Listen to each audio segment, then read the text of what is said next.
Day 10, Week 2, Reading through the Bible in 47 days. Our Heavenly Father, thank you for the strength and perseverance to continue on our journey to read through your Word and learn more about what you have given to us as we face our daily life. Father, we believe that you have given us Jesus Christ as an atonement for our sins, and we come to you with thanksgiving. Thank you, Father, for the Holy Spirit, for giving us understanding, discernment through the Holy Spirit. And we pray that as we continue today, Day 10, to read through your Word, Judges 20 through 1 Samuel 20. Let your Spirit teach us how to obey you. In the name of Jesus Christ, your beloved Son, Amen. Chapter 20. Then all the Israelites from Dan to Beersheba and from the land of Gilead came out as one man and assembled before the Lord in Mizpah. The leaders of all the people of the tribes of Israel took their places in the assembly of the people of God, 400,000 soldiers armed with swords. The Benjamites heard that the Israelites had gone up to Mizpah. Then the Israelites said, "Tell us how this awful thing happened."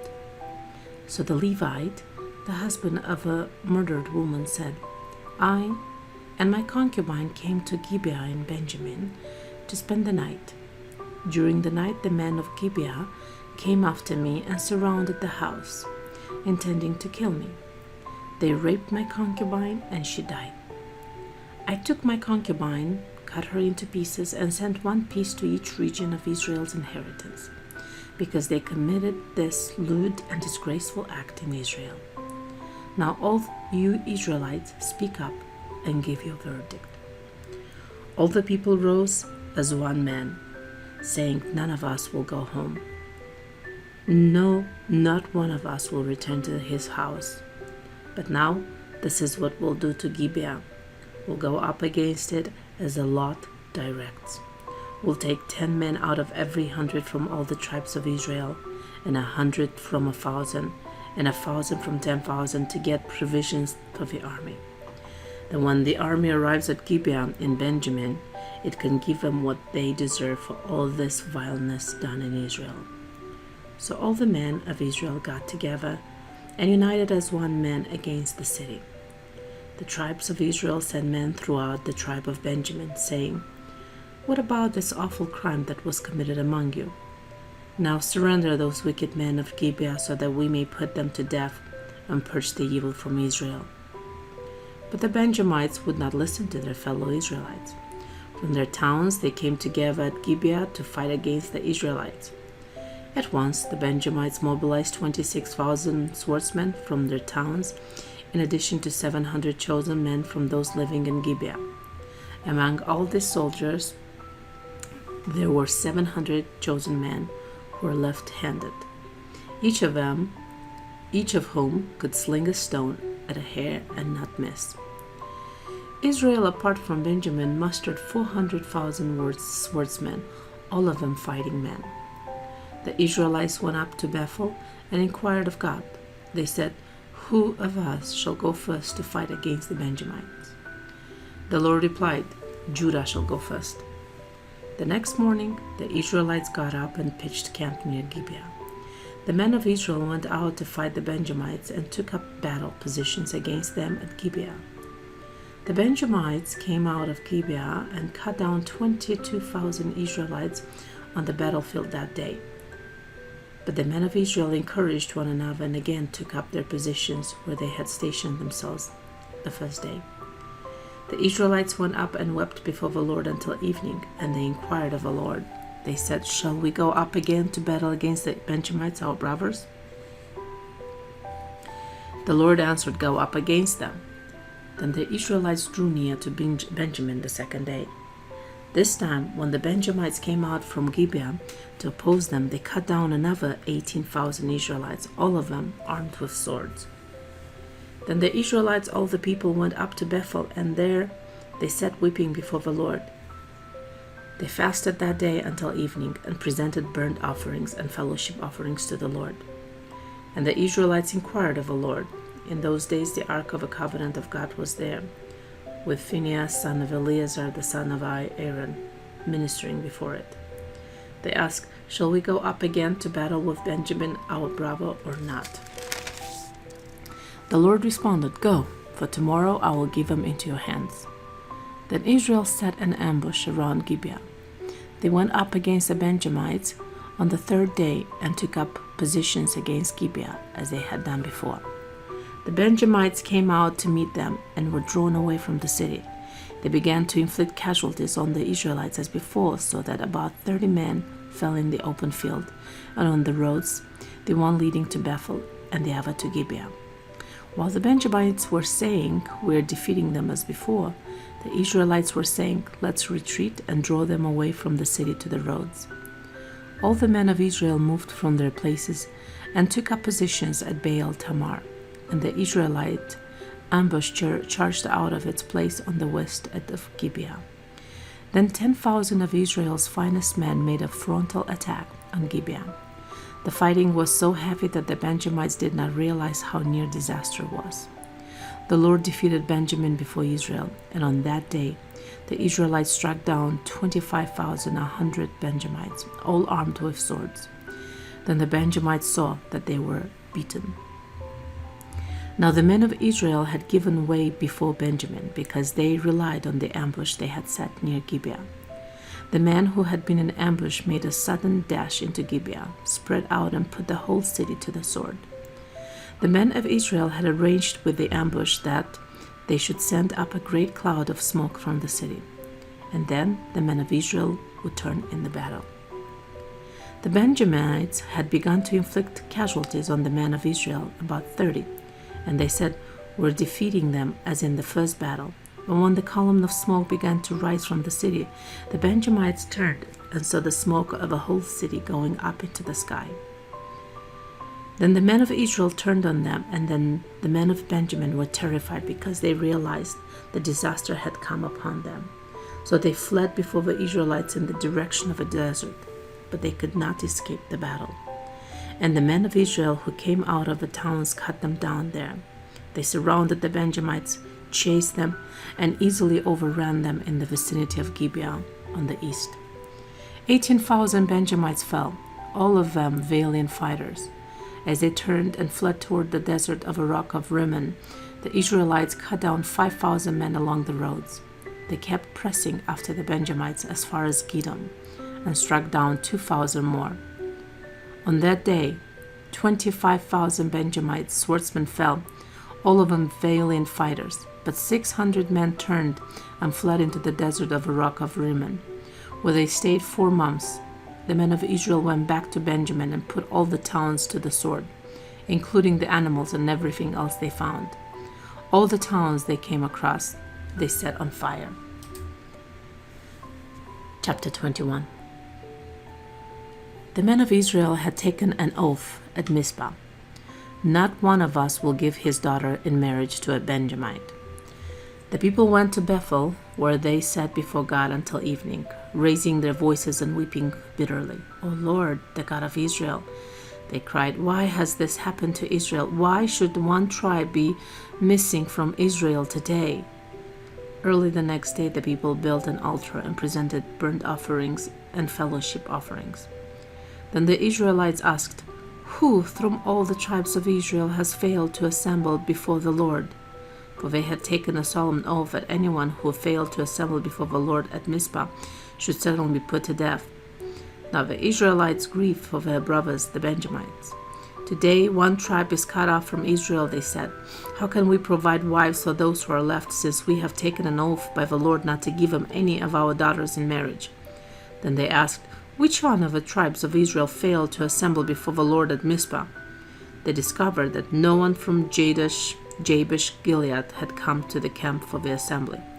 For when they counted the people, they found that none of the people of Jabesh Gilead were there. So the assembly sent 12,000 fighting men with instructions to go to Jabesh Gilead and put to the sword those living there, including the women and children. This is what you are to do, they said. Kill every male and every woman who is not a virgin. They found among the people living in Jabesh Gilead 400 young women who had never slept with a man, and they took them to the camp at Shiloh in Canaan. Then the whole assembly sent an offer of peace to the Benjamites at the rock of Rimmon.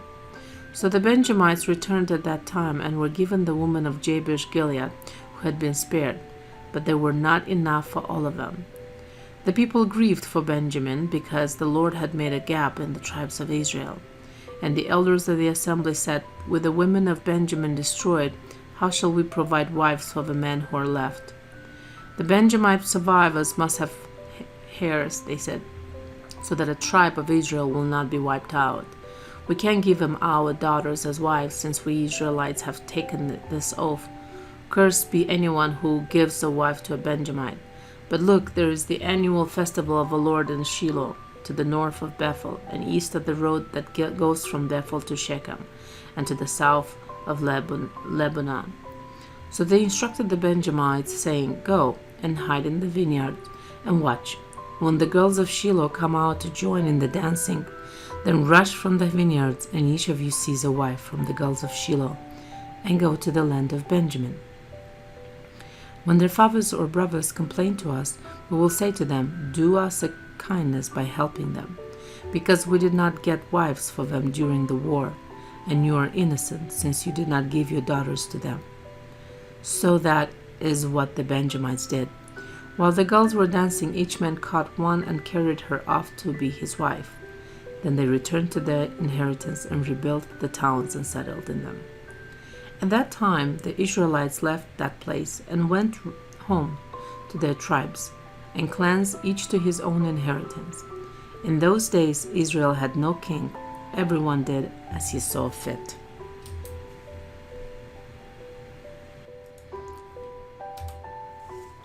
Ruth. Chapter 1. In the days when the judges ruled, there was a famine in the land.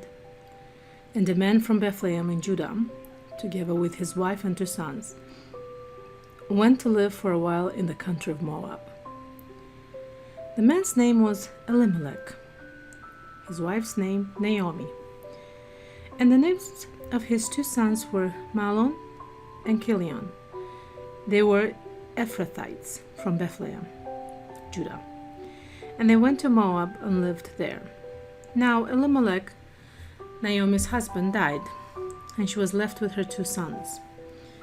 They married Moabite women, one named Orpah and the other Ruth. After they had lived there about 10 years, both Mahlon and Chilion also died, and Naomi was left without her 2 sons and her husband. When she heard in Moab that the Lord had come to the aid of his people by providing food for them, Naomi and her daughters-in-law prepared to return home from there. With her 2 daughters-in-law, she left the place where she had been living and set out on the road that would take them back to the land of Judah. Then Naomi said to her 2 daughters-in-law, "Go back, each of you, to your mother's home. May the Lord show kindness to you, as you have shown to your dead and to me. May the Lord grant that each of you will find rest in the home of another husband." Then she kissed them, and they wept aloud and said to her, "We will go back with you to your people." But Naomi said, "Return home, my daughters. Why would you come with me? Am I going to have any more sons who could become your husbands? Return home, my daughters. I am too old to have another husband. Even if I thought there was still hope for me, even if I had a husband tonight and then gave birth to sons, would you wait until they grew up? Would you remain unmarried for them? No, my daughters, it is more bitter for me than for you, because the Lord's hand has gone out against me." At this, they wept again. Then Orpah kissed her mother-in-law goodbye, but Ruth clung to her. "Look," said Naomi, Your sister-in-law is going back to her people and her gods. Go back with her." But Ruth replied, "Don't urge me to leave you or to turn back from you. Where you go, I will go, and where you stay, I will stay. Your people will be my people, and your God, my God. Where you die, I will die, and there I will be buried. May the Lord deal with me, be it ever so severely, if anything but death separates you and me." When Naomi realized that Ruth was determined to go with her, she stopped urging her. So the two women went on until they came to Bethlehem. When they arrived in Bethlehem, the whole town was stirred because of them, and the woman exclaimed, "Can this be Naomi?" "Don't call me Naomi," she told them. "Call me Mara, because the Almighty has made my life very bitter. I went away full, but the Lord has brought me back empty. Why call me Naomi? The Lord has afflicted me. The Almighty has brought misfortune upon me." So Naomi returned from Moab, accompanied by Ruth the Moabitess, her daughter-in-law, arriving in Bethlehem as the barley harvest was beginning. Chapter 2. Now Naomi had a relative on her husband's side, from the clan of Elimelech, a man of standing whose name was Boaz. And Ruth the Moabitess said to Naomi, "Let me go to the fields and pick up the leftover grain behind anyone in whose eyes I find favor." Naomi said to her, "Go ahead, my daughter." So she went out and began to glean in the fields behind the harvesters. As it turned out, she found herself working in a field belonging to Boaz, who was from the clan of Elimelech. Just then Boaz arrived from Bethlehem and greeted the harvesters. "The Lord be with you." "The Lord bless you," they called back. Boaz asked the foreman of his harvesters, "Whose young woman is that?" The foreman replied, "She's the Moabitess who came back from Moab with Naomi." She said, "Please, let me glean and gather among the sheaves behind the harvesters." She went into the field and has worked steadily from morning till now, except for a short rest in the shelter. So Boaz said to Ruth, "My daughter, listen to me. Don't go and glean in another field, and don't go away from here. Stay here with my servant girls. Watch the field where the men are harvesting and follow along after the girls. I have told the men not to touch you, and whenever you are thirsty, go and get a drink from the water jars the men have filled."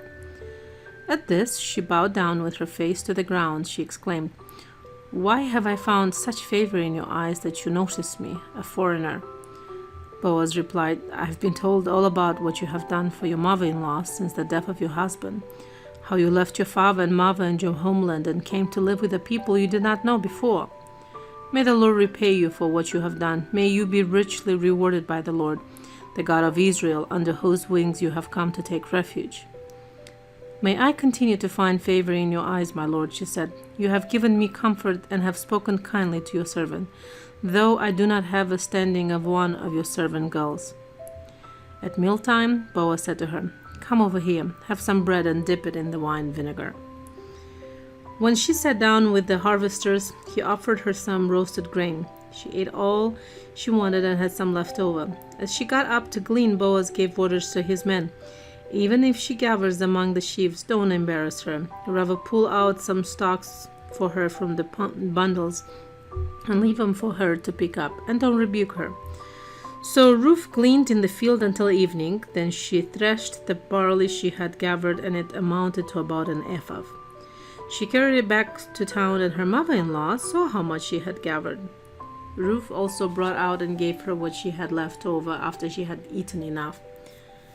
Her mother-in-law asked her, "Where did you glean today? Where did you work? Blessed be the man who took notice of you." Then Ruth told her mother-in-law about the one of whose place she had been working. "The name of a man I worked with today is Boaz," she said. "The Lord bless him," Naomi said to her daughter-in-law. "He has not stopped showing his kindness to the living and the dead," she added. "That man is our close relative. He is one of our kinsman redeemers." Then Ruth the Moabitess said, "He even said to me, 'Stay with my workers until they finish harvesting all my grain.'" Naomi said to Ruth, her daughter-in-law, "It will be good for you, my daughter, to go with his girls, because in someone else's field you might be harmed." So Ruth stayed close to the servant girls of Boaz to glean until the barley and wheat harvests were finished, and she lived with her mother-in-law. Chapter 3. One day, Naomi, her mother-in-law, said to her, "My daughter, should I not try to find a home for you where you will be well provided for? Is not Boaz, with whose servant girls you have been, a kinsman of ours? Tonight he will be winnowing barley on the threshing floor.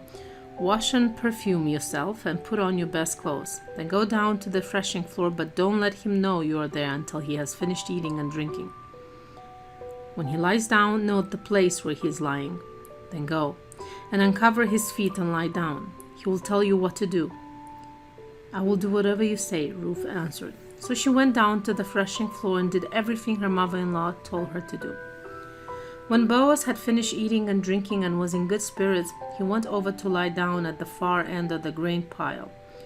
Ruth approached quietly and covered his feet and lay down.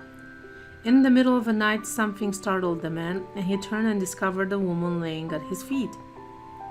"Who are you?" he asked. "I'm your servant Ruth," she said. "Spread the corner of your garment over me, since you are a kinsman redeemer." "The Lord bless you, my daughter," he replied. "This kindness is greater than that which you showed earlier. You have not run after the younger man, whether rich or poor. And now, my daughter, don't be afraid. I will do for you all you ask. All my fellow townsmen know that you are a woman of noble character. Although it is true that I am near of kin, there is a kinsman redeemer nearer than I. Stay here for the night, and in the morning he wants to redeem good, let him redeem. But if he is not willing, as surely as the Lord lives, I will do it. Lie here until morning." So she lay at his feet until morning, but got up before anyone could be recognized. And he said, "Don't let it be known that a woman came to the threshing floor." He also said, "Bring me the shawl you are wearing and hold it out." When she did so, he poured into it 6 measures of barley and put it on her. Then he went back to town. When Ruth came to her mother-in-law, Naomi asked, How did it go, my daughter?" Then she told her everything Boaz had done for her and added, "He gave me these 6 measures of barley, saying, 'Don't go back to your mother-in-law empty-handed.'" Then Naomi said, "Wait, my daughter, until you find out what happens, for the man will not rest until the matter is settled today." Chapter 4. Meanwhile, Boaz went up to the town gate and sat there. When the kinsman redeemer he had mentioned came along, Boaz said, "Come over here, my friend, and sit down." So he went over and sat down. Boaz took 10 of the elders of the town and said, "Sit here," and they did so. Then he said to the kinsman redeemer, "Naomi, who has come back from Moab, is selling the piece of land that belonged to our brother Elimelech. I thought I should bring the matter to your attention and suggest that you buy it in the presence of these seated here and in the presence of the elders of my people. If you'll redeem it, do so, but if you will not, tell me, so I will know. For no one has the right to do it except you, and I am next in line." "I will redeem it," he said. Then Boaz said, "On the day you buy the land from Naomi and from Ruth the Moabitess, you acquire the dead man's widow, in order to maintain the name of the dead with his property." At this, the kinsman redeemer said, "Then I cannot redeem it, because I might endanger my own estate. You redeem it yourself. I cannot do it." Now, in earlier times in Israel, for the redemption and transfer of property to become final, one party took off his sandal and gave it to the other. This was the method of legalizing transactions in Israel. So the kinsman redeemer said to Boaz, "Buy it yourself." And he removed his sandal. Then Boaz announced to the elders and all the people, "Today you are witnesses that I have bought from Naomi all the property of Elimelech, Chilion, and Mahlon.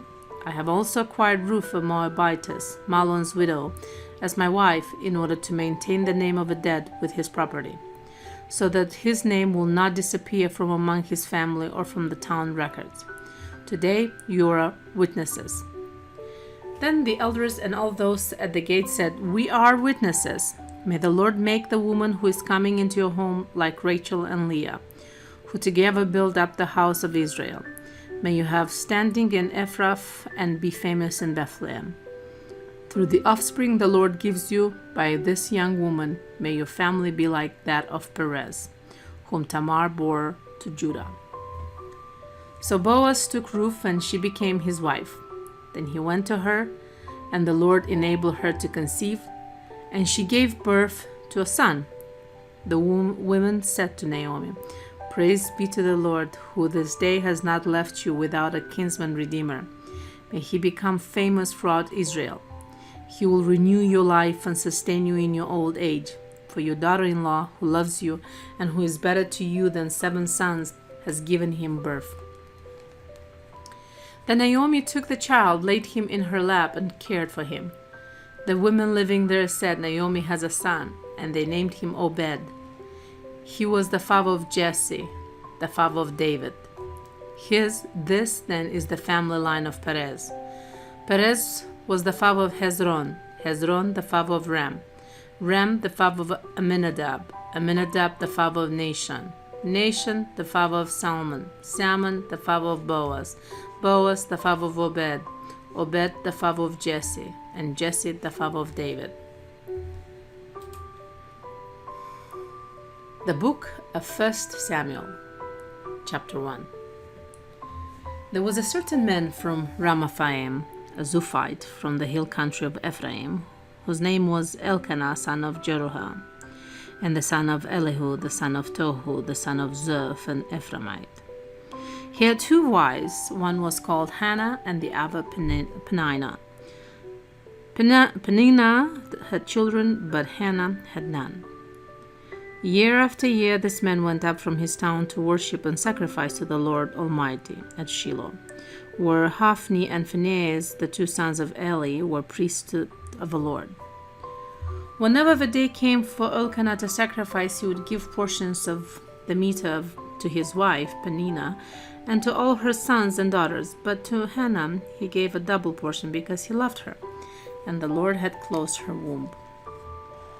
And because the Lord had closed her womb, her rival kept working her in order to irritate her. This went on year after year. Whenever Hannah went up to the house of the Lord, her rival provoked her till she wept and would not eat. Elkanah, her husband, would say to her, "Hannah, why are you weeping? Why don't you eat? Why are you downhearted? Don't I mean more to you than 10 sons?" Once when they had finished eating and drinking in Shiloh, Hannah stood up. Now Eli the priest was sitting on a chair by the doorpost of the Lord's temple. In bitterness of soul Hannah wept much and prayed to the Lord. And she made a vow, saying, "O Lord Almighty, if you will only look upon your servant's misery, and remember me, and not forget your servant, but give her a son, then I will give him to the Lord for all the days of his life, and no razor will ever be used on his head."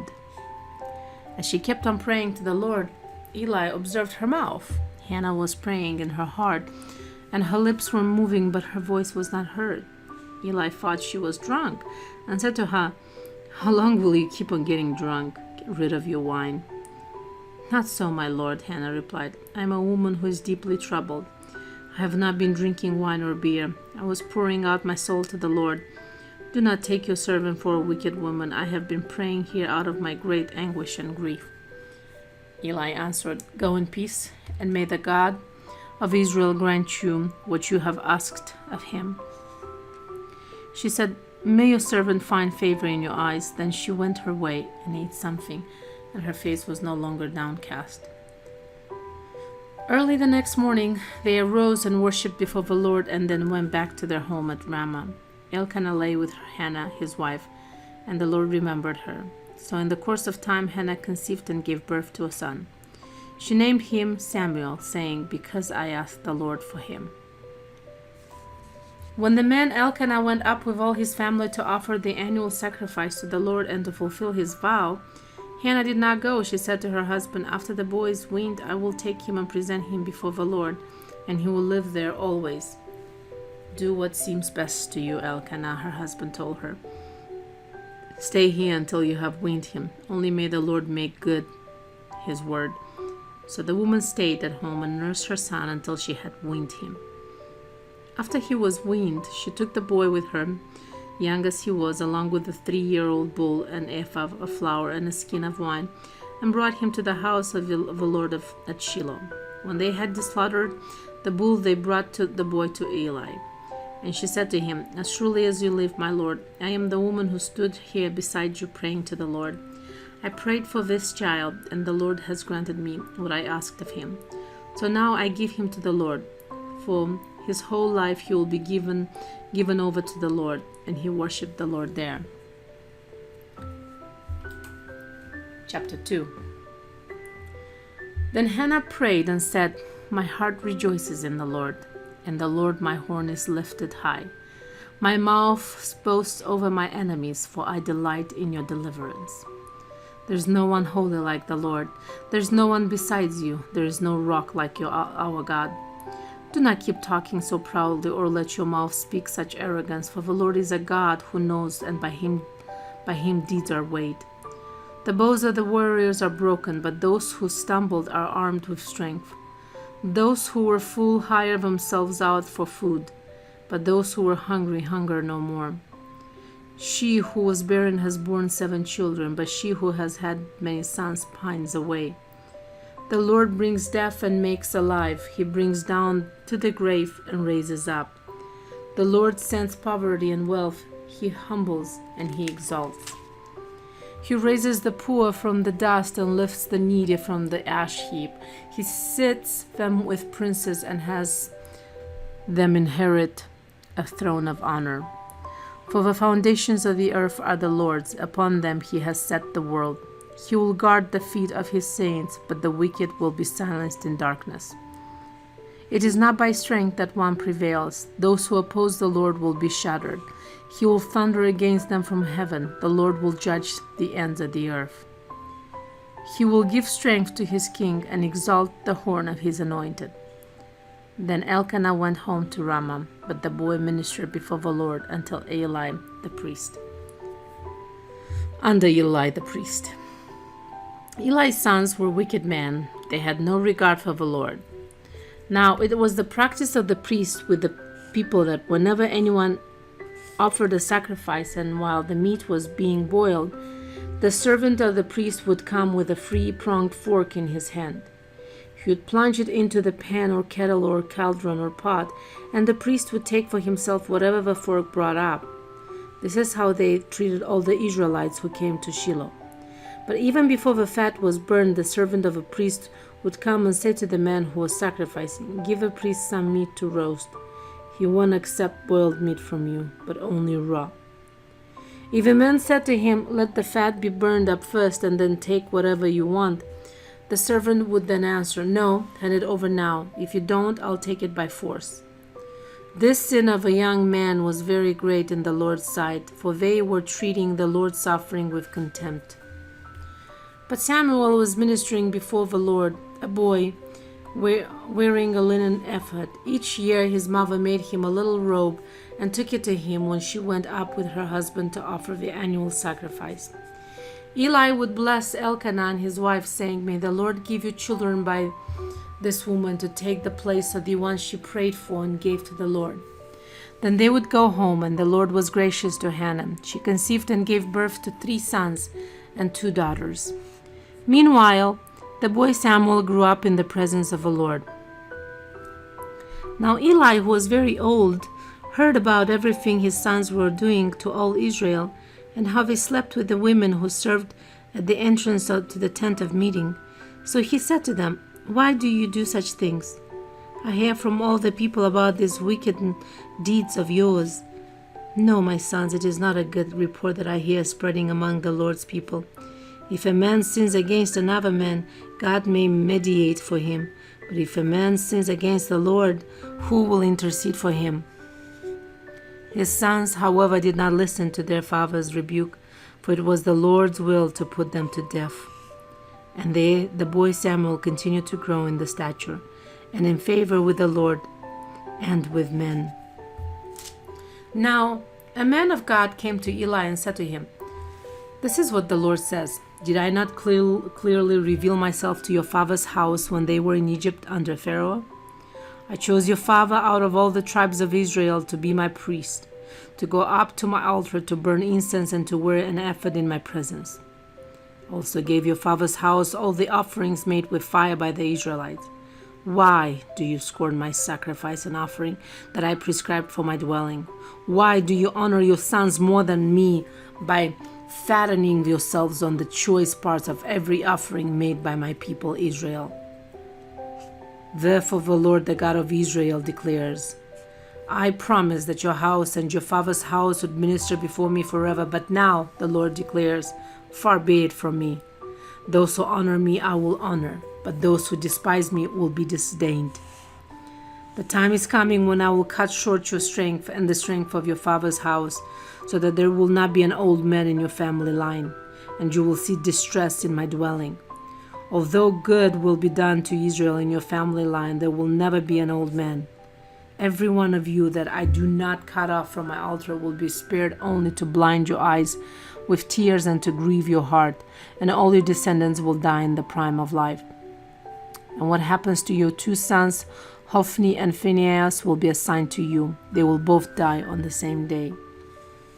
I will raise up for myself a faithful priest who will do according to what is in my heart and mind. I will firmly establish his house, and he will minister before my anointed one always. Then everyone left in your family line will come and bow down before him for a piece of silver and a crust of bread and plead, appoint me to some priestly office so I can have food to eat."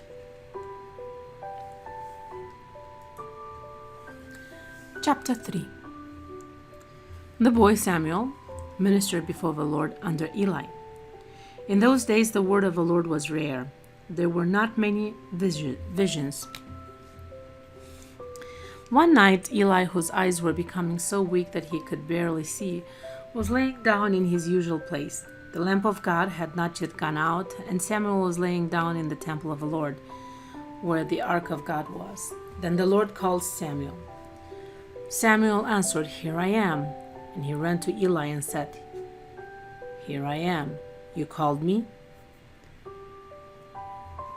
But Eli said, "I did not call. Go back and lay down." So he went and lay down. Again the Lord called, "Samuel." And Samuel got up and went to Eli and said, "Here I am. You called me?" "My son," Eli said, "I did not call. Go back and lay down." Now Samuel did not yet know the Lord. The word of the Lord had not yet been revealed to him. The Lord called Samuel a third time, and Samuel got up and went to Eli and said, "Here I am. You called me?" Then Eli realized that the Lord was calling the boy. So Eli told Samuel, "Go and lay down, and if he calls you, say, 'Speak, Lord, for your servant is listening.'" So Samuel went and lay down in his place. The Lord came and stood there, calling at the other times, "Samuel, Samuel." Then Samuel said, "Speak, for your servant is listening." And the Lord said to Samuel, "See, I am about to do something in Israel that will make the ears of everyone who hears of it tingle. At that time I will carry out against Eli everything I spoke against his family, from beginning to end. For I told him that I would judge his family forever because of a sin he knew about. His sons made themselves contemptible, and he failed to restrain them. Therefore I swore to the house of Eli, the guilt of Eli's house will never be atoned for by sacrifice or offering." Samuel lay down until morning and then opened the doors of the house of the Lord. He was afraid to tell Eli the vision, but Eli called him and said, "Samuel, my son." Samuel answered, "Here I am." What was it he said to you?" Eli asked, "Do not hide it from me. May God deal with you be ever so severely if you hide from me anything he told you." So Samuel told him everything, hiding nothing from him. Then Eli said, "He is the Lord. Let him do what is good in his eyes." The Lord was with Samuel as he grew up, and he let none of his words fall to the ground. All Israel from Dan to Beersheba recognized that Samuel was attested as a prophet of the Lord.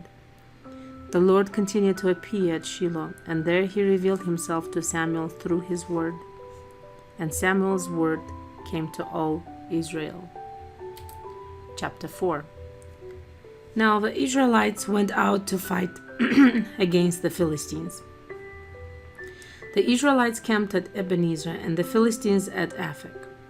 The Philistines deployed their forces to meet Israel, and as the battle spread, Israel was defeated by the Philistines, who killed about 4,000 of them on the battlefield. When the soldiers returned to camp, the elders of Israel asked, "Why did the Lord bring defeat upon us today before the Philistines?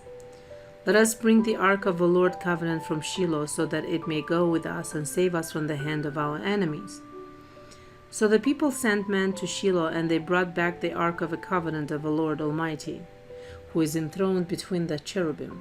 And Eli's 2 sons, Hophni and Phinehas, were there with the ark of the covenant of God.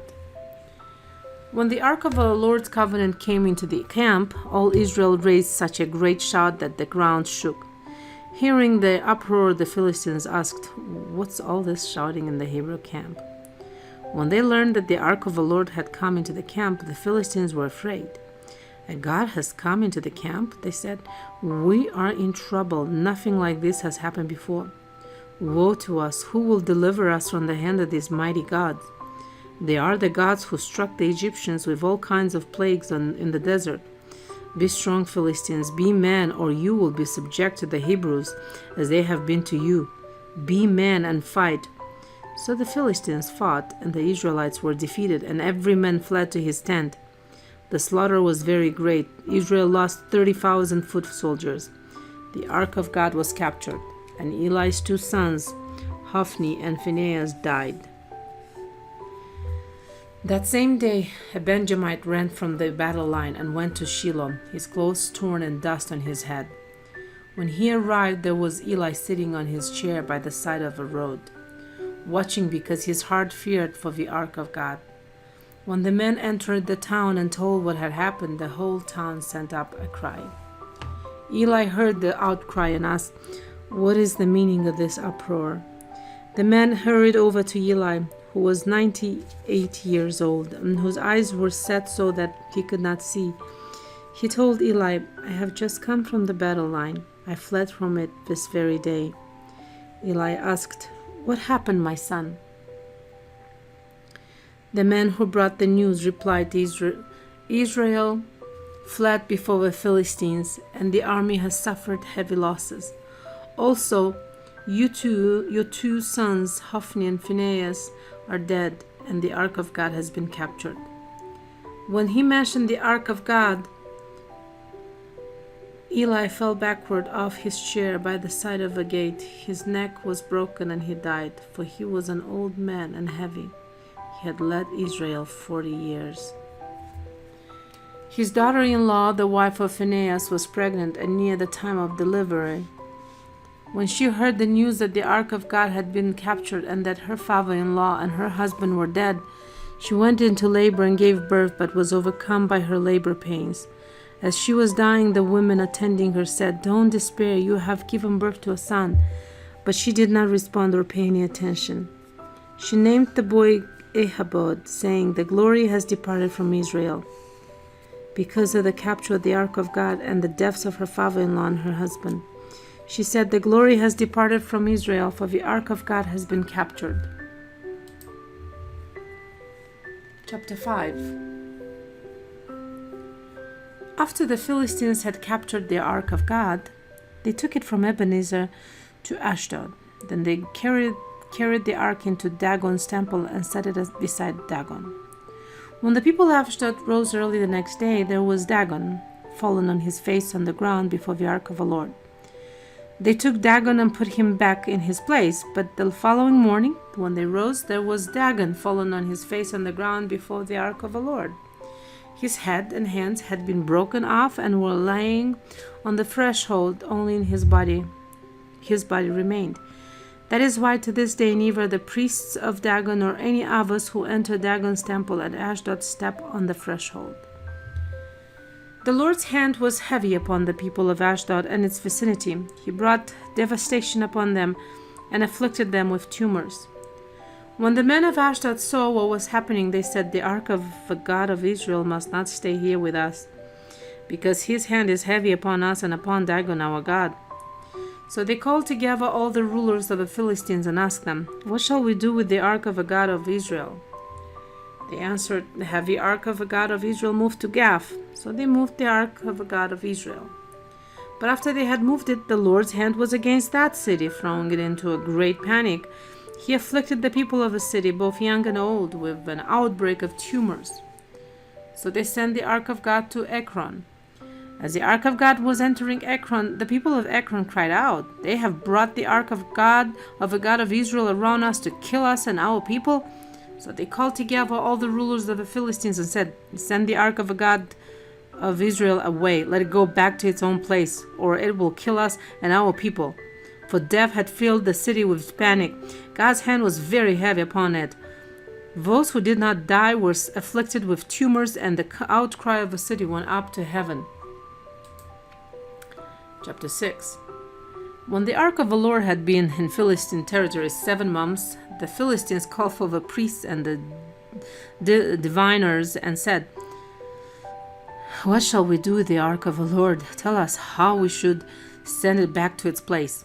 They answered, "If you return the ark of the God of Israel, do not send it away empty, but by all means send a guilt offering to him. Then you will be healed, and you will know why his hand has not been lifted from you." The Philistines asked, "What guilt offering should we send to him?" They replied, 5 gold tumors and 5 gold rats, according to the number of the Philistine rulers, because the same plague has struck both you and your rulers. Make models of the tumors and of the rats and are destroying the country, and pay honor to Israel's God. Perhaps he will lift his hand from you and your gods and your land. Why do you harden your hearts as the Egyptians and Pharaoh did? When he treated them harshly, did they not send the Israelites out so they could go on their way? Now then, get a new cart ready with 2 cows that have calved and have never been yoked. Hitch the cows to the cart, but take their calves away and pen them up. Take the ark of the Lord and put it on the cart, and in chest beside it put the gold objects you are sending back to him as a guilt offering. Send it on its way, but keep watching it. If it goes up to its own territory towards Beth Shemesh, then the Lord has brought this great disaster on us. But if it does not, then we will know that it was not his hand that struck us, and that it happened to us by chance. So they did this. They took 2 such cows and hitched them to the cart and penned up their calves. They placed the ark of the Lord on the cart, and along with it the chest containing the gold rats and the models of tumors. Then the cows went straight up towards Beth Shemesh, keeping on the road and lowing all the way. They did not turn to the right or to the left. The rulers of the Philistines followed them as far as the border of Beth Shemesh. Now the people of Beth Shemesh were harvesting their wheat in the valley, and when they looked up and saw the ark, they rejoiced at the sight. The cart came to the field of Joshua of Beth Shemesh, and there it stopped beside a large rock. The people chopped up the wood of a cart and sacrificed the cows as a burnt offering to the Lord. The Levites took down the ark of the Lord together with the chest containing the gold objects and placed them on the large rock. On that day the people of Beth Shemesh offered burnt offerings and made sacrifices to the Lord. The 5 rulers of the Philistines saw all this and then returned them that same day to Ekron. These are the gold tumors the Philistines sent as a guilt offering to the Lord, 1 each for Ashdod, Gaza, Ashkelon, Gath, and Ekron. And the number of the gold rats was according to the number of Philistine towns belonging to the 5 rulers, the 45 towns with their country villages. The large rock on which they set the ark of the Lord is a witness to this day in the field of Joshua of Beth Shemesh. But God struck down some of the men of Beth Shemesh, putting 70 of them to death because they had looked into the ark of the Lord. The people mourned because of the heavy blow the Lord had dealt them, and the men of Beth Shemesh asked, "Who can stand in the presence of the Lord, this holy God? To whom will the ark go up from here?" Then they sent messengers to the people of Kiriath Jearim, saying, "The Philistines have returned the ark of the Lord. Come down and take it up to your place." Chapter 7. So the men of Kiriath-Jearim came and took up the ark of the Lord. They took it to Abinadab's house on the hill and consecrated Eleazar his son to guard the ark of the Lord.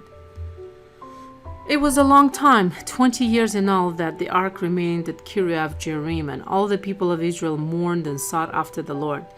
And Samuel said to the whole house of Israel, "If you are returning to the Lord with all your hearts, then rid yourselves of the foreign gods and the Ashtoreths, and commit yourselves to the Lord and serve him only, and he will deliver you out of the hand of the Philistines."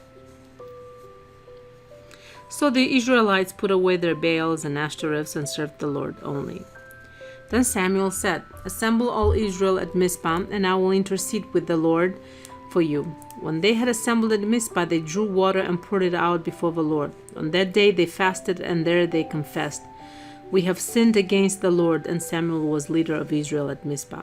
When the Philistines heard that Israel had assembled at Mizpah, the rulers of the Philistines came up to attack them. And when the Israelites heard of it, they were afraid because of the Philistines. They said to Samuel, "Do not stop crying out to the Lord our God for us, and he may rescue us from the hand of the Philistines." Then Samuel took a suckling lamb and offered it up as a whole burnt offering to the Lord. He cried out to the Lord on Israel's behalf, and the Lord answered him. While Samuel was sacrificing the burnt offering, the Philistines drew near to engage Israel in battle. But that day the Lord thundered with loud thunder against the Philistines and threw them into such a panic that they were routed before the Israelites. The men of Israel rushed out of Mizpah and pursued the Philistines, slaughtering them along the way to a point below Bath-kar. Then Samuel took a stone and set it up between Mizpah and Shen. He named it Ebenezer, saying, "Thus far has the Lord helped us." So the Philistines were subdued and did not invade Israelite territory again. Throughout Samuel's lifetime, the hand of the Lord was against the Philistines. The towns from Ekron to Gath that the Philistines had captured from Israel were restored to her, and Israel delivered the neighboring territory from the power of the Philistines. And there was peace between Israel and the Amorites. Samuel continued as judge over Israel all the days of his life. From year to year he went on a circuit from Bethel to Gilgal to Mizpah, judging Israel in all of those places. But he always went back to Ramah, where his home was, and there he also judged Israel. And he built an altar there to the Lord. Chapter 8. When Samuel grew old, he appointed his sons as judges for Israel. The name of his firstborn was Joel, and the name of his second was Abijah. And they served at Beersheba, but his sons did not walk in his ways. They turned aside after dishonest gain and accepted bribes and perverted justice. So all the elders of Israel gathered together and came to Samuel at Ramah. They said to him, "You are old, and your sons do not walk in your ways. Now appoint a king to lead us, such as all the other nations have." But when they said, "Give us a king to lead us," this displeased Samuel. So he prayed to the Lord. And the Lord told him, "Listen, to all that the people are saying to you, it is not you they have rejected, but they have rejected me as their king. As they have done from the day I brought them up out of Egypt until this day, forsaking me and serving other gods, so they are doing to you. Now listen to them, but warn them solemnly and let them know what the king who will reign over them will do." Samuel told all the words of the Lord to the people who were asking him for a king. He said, "This is what the king who will reign over you will do. He will take your sons and make them serve with his chariots and horses, and they will run in front of his chariots. Some he will assign to be commanders of thousands and commanders of 50s, and others to plow his ground and reap his harvest, and still others to make weapons of war and equipment for his chariots. He will take your daughters to be perfumers and cooks and bakers. He will take the best of your fields and vineyards and olive groves and give them to his attendants. He will take a tenth of your grain and of your vintage and give it to his officials and attendants. Your men servants and maidservants and the best of your cattle and donkeys he will take for his own use. He will take a tenth of your flocks, and you yourselves will become his slaves. When that day comes, you will cry out for relief from the king you have chosen, and the Lord will not answer you in that day. But the people refused to listen to Samuel. "No," they said, "we want a king over us. Then we will be like all the other nations, with a king to lead us and go out before us and fight our battles."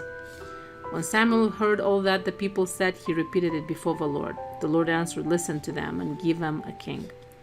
Then Samuel said to the men of Israel, "Everyone go back to his town."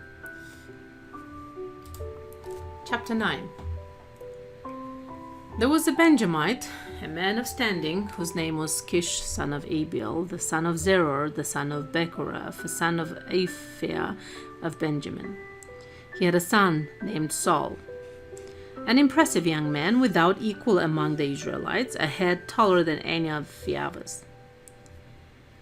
Now the donkeys belonging to Saul's father Kish were lost, and Kish said to his son Saul, "Take one of the servants with you and go and look for the donkeys."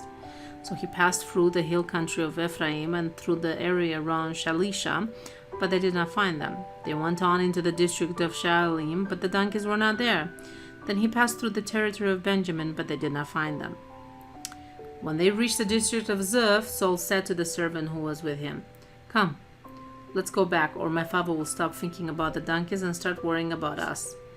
But the servant replied, "Look, in this town there is a man of God. He is highly respected, and everything he says comes true. Let's go there now. Perhaps he will tell us what way to take." Saul said to his servant, "If we go, what can we give a man? The food in our sacks is gone. We have no gift to take to the man of God. What do we have?" The servant answered him again. "Look," he said, "I have a quarter of a shekel of silver. I will give it to the man of God so that he will tell us what way to take. Formerly in Israel, if a man went to inquire of God, he would say, 'Come, let us go to the seer,' because the prophet of today used to be called the seer." "Good," Saul said to his servant, "Come, let's go." So they set out for the town where the man of God was. As they were going up the hill to the town, they met some girls coming out to draw water, and they asked them, "Is the seer here?" "He is," they answered. "He's ahead of you. Hurry now, he has just come to our town today, for the people have a sacrifice at the high place. As soon as you enter the town, you'll find him before he goes up to the high place to eat. The people will not begin eating until he comes, because he must bless the sacrifice. Afterwards, those who are invited will eat. Go up now, you should find him about this time." They went up to the town, and as they were entering it, there was Samuel coming towards them on his way up to the high place. Now the day before Saul came, the Lord had revealed this to Samuel. "About this time tomorrow I will send you a man from the land of Benjamin. Anoint him leader over my people, Israel. He will deliver my people from the hand of the Philistines. I have looked upon my people, for their cry has reached me." When Samuel caught sight of Saul, the Lord said to him, "This is the man I spoke to you about. He will govern my people." Saul approached Samuel in the gateway and asked, "Would you please tell me where the seer's house is?" "I am the seer," Samuel replied. "Go up ahead of me to the high place, for today you are to eat with me, and in the morning I will let you go and will tell you all that is in your heart. As for the donkeys you lost 3 days ago, do not worry about them. They have been found. And to whom is all the desire of Israel turned, if not to you and all your father's family?" Saul answered, "But am I not a Benjamite from the smallest tribe of Israel? And is not my clan the least of all the clans of the tribes of Benjamin? Why do you say such a thing to me?" Then Samuel brought Saul and his servant into the hall and seated them at the head of those who were invited, about 30 in number. Samuel said to the cook, "Bring the piece of meat I gave you, the one I told you to lay aside." So the cook took up the leg with what was on it and set it in front of Saul. Samuel said, "Here's what has been kept for you. Eat, because it was set aside for you for this occasion from the time I said, 'I have invited guests.'" And Saul dined with Samuel that day. After they came down from the high place to the town, Samuel talked with Saul on the roof of his house. They rose about daybreak, and Samuel called to Saul on the roof, "Get ready, and I will send you on your way." When Saul got ready, he and Samuel went outside together. As they were going down to the edge of a town, Samuel said to Saul, "Tell the servant to go on ahead of us." And the servant did so. But you stay here a while so that I may give you a message from God. Chapter 10. Then Samuel took a flask of oil and poured it on Saul's head and kissed him, saying, Has not the Lord anointed you leader over his inheritance? When you leave me today, you will meet 2 men near Rachel's tomb at Zelzah, on the border of Benjamin. They will say to you, The donkeys you set out to look for have been found, and now your father has stopped thinking about them and is worried about you. He is asking, What shall I do about my son? Then you will go on from there until you reach the great tree of Tabor. 3 men going up to God at Bethel will meet you there. One will be carrying 3 young goats, another 3 loaves of bread, and another a skin of wine. They will greet you and offer you 2 loaves of bread, which you will accept from them. After that you will go to Gibeah of God, where there is a Philistine outpost. As you approach the town, you will meet a procession of prophets coming down from the high place with lyres, tambourines, flutes, and harps being played before them, and they will be prophesying. The Spirit of the Lord will come upon you in power, and you will prophesy with them, and you will be changed into a different person. Once these signs are fulfilled, do whatever your hand finds to do, for God is with you. Go down ahead of me to Gilgal. I will surely come down to you to sacrifice burnt offerings and fellowship offerings, but you must wait 7 days until I come to you and tell what you are to do. As Saul turned to leave Samuel, God changed Saul's heart, and all these signs were fulfilled that day. When they arrived at Gibeah, a procession of prophets met him. The Spirit of God came upon him in power, and he joined in their prophesying. When all those who had formerly known him saw him prophesying with the prophets, they asked each other, What is this that has happened to the son of Kish? Is Saul also among the prophets? A man who lived there answered, And who is their father? So it became a saying, Is Saul also among the prophets? After Saul stopped prophesying, he went to the high place. Now Saul's uncle asked him and his servant, Where have you been? Looking for the donkeys, he said. But when we saw they were not to be found, we went to Samuel. Saul's uncle said, Tell me what Samuel said to you. Saul replied, He assured us that the donkeys had been found, but he did not tell his uncle what Samuel had said about the kingship. So Samuel summoned the people of Israel to the Lord at Mizpah and said to them, This is what the Lord, the God of Israel, says. I brought Israel up out of Egypt, and I delivered you from the power of Egypt and all the kingdoms that oppressed you. But you have now rejected your God, who saves you out of all your calamities and distresses. And you have said, No, set a king over us. So now present yourselves before the Lord by your tribes and clans. When Samuel brought all the tribes of Israel near, the tribe of Benjamin was chosen. Then he brought forward the tribe of Benjamin, clan by clan. And Matris' clan was chosen. Finally, Saul, son of Kish, was chosen. But when they looked for him, he was not to be found. So they inquired further of the Lord, Has the man come here yet? And the Lord said, Yes, he has hidden himself among the baggage. They ran and brought him out, and as he stood among the people, he was a head taller than any of the others. Samuel said to all the people, Do you see the man the Lord has chosen? There is no one like him among all the people. Then the people shouted, Long live the king. Samuel explained to the people the regulations of a kingship. He wrote them down on a scroll and deposited it before the Lord. Then Samuel dismissed the people, each to his own town. Saul also went to his home in Gibeah, accompanied by valiant men whose hearts God had touched. But some troublemakers said, How can this fellow save us? They despised him and brought him no gifts, but Saul kept silent. Chapter 11. Nahash the Ammonite went up and besieged Jabesh Gilead. And all the men of Jabesh said to him, "Make a treaty with us, and we will be subject to you." But Nahash the Ammonite replied, "I will make a treaty with you only on the condition that I gouge out the right eye of every one of you, and so bring disgrace on all Israel." The elders of Jabesh said to him, "Give us 7 days so we can send messengers throughout Israel. If no one comes to rescue us, we will surrender to you." When the messengers came to Gibeah of Saul and reported these terms to the people, they all wept aloud. Just then Saul was returning from the fields behind his oxen, and he asked, "What is wrong with the people? Why are they weeping?" Then they repeated to him what the men of Jabesh had said.